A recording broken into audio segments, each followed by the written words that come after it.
Today, we're unpacking one of the most audacious, most controversial economic experiments in modern history.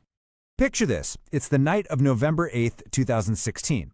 And this number, 86%, that's how much of India's currency in circulation just disappeared.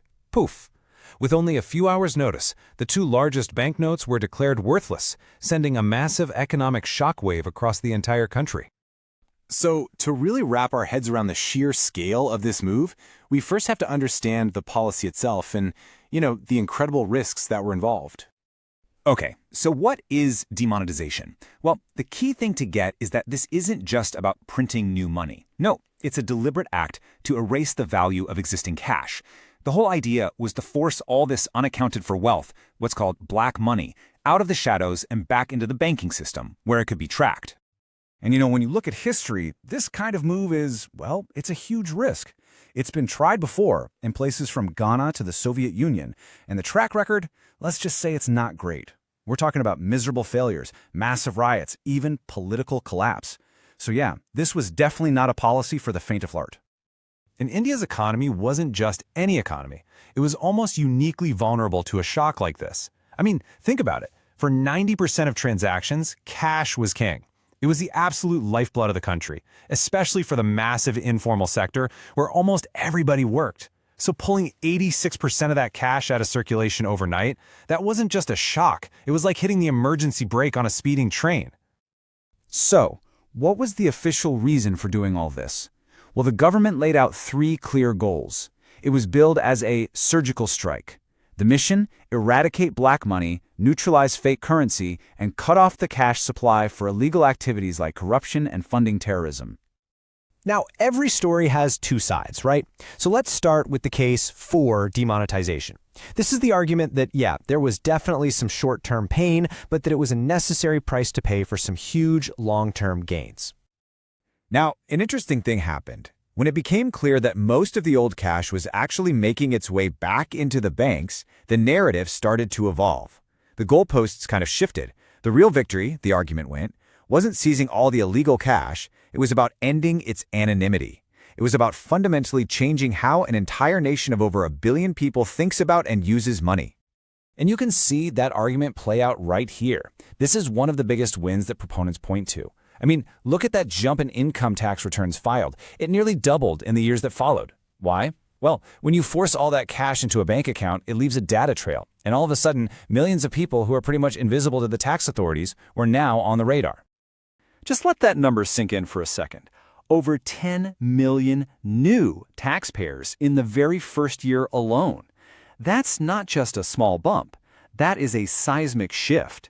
It was a massive step toward formalizing a society that had, for a long time, struggled with tax compliance. But perhaps the most undeniable legacy of this whole thing was the absolute explosion of digital payments. When cash disappeared, it created this huge vacuum. And what filled it? India's UPI system. The growth was just astronomical. We're talking about going from 1 trillion rupees in transactions to over 200 trillion in just a few years. It literally transformed India into a world leader in digital payments seemingly overnight. So armed with all this new data from bank deposits, the government went on the offensive. They launched a major crackdown. Bam! Over 200,000 suspected shell companies used for money laundering were deregistered. And those terror financing networks that relied on untraceable cash, their money supply was, at least for a while, choked off. Okay, so that's the case for it. But there is a completely different side of this story. And it's a story of immense economic disruption, logistical chaos, and a very, very profound human cost. This single number right here, 99.3%, this is the cornerstone of the argument against the policy. Critics say, look, if the main goal was to destroy black money, but pretty much all of the money came back into the system, well, it means the black money wasn't destroyed. It was just successfully laundered. And the immediate hit to the economy was severe. I mean, you take that much cash out of the system and people just stop spending. Business activity grinds to a halt. You can see it right here in the GDP numbers. Growth basically fell off a cliff, plummeting from over 8% to a 3-year low in the quarters right after the announcement. This analogy from economist Matrish Ghatak just captures it perfectly. He said it was like taking 86% of a patient's blood supply and expecting them to run a marathon. It was a visceral shock, especially for the cash-dependent informal sector, which, remember, employed over 90% of the workforce. For them, it was nothing short of a body blow. And we have to talk about the human cost, because it goes way beyond just numbers on a chart. We're talking about an estimated 1.5 million jobs lost in just the first few months. Small businesses were shattered, the agricultural sector was crippled, and tragically, dozens of people died in the chaos, just from the stress of standing in those massive, endless lines at the banks. On top of all that, the implementation itself was, well, a mess. The rules seemed to change almost daily, 74 times in just 50 days. ATMs weren't even calibrated for the new notes. The whole thing just painted a picture of a policy that was executed in a huge rush, which only added to the widespread disruption. So, where does that leave us? We have these two completely conflicting narratives. How do we even begin to make sense of it all? Let's try and put it all together.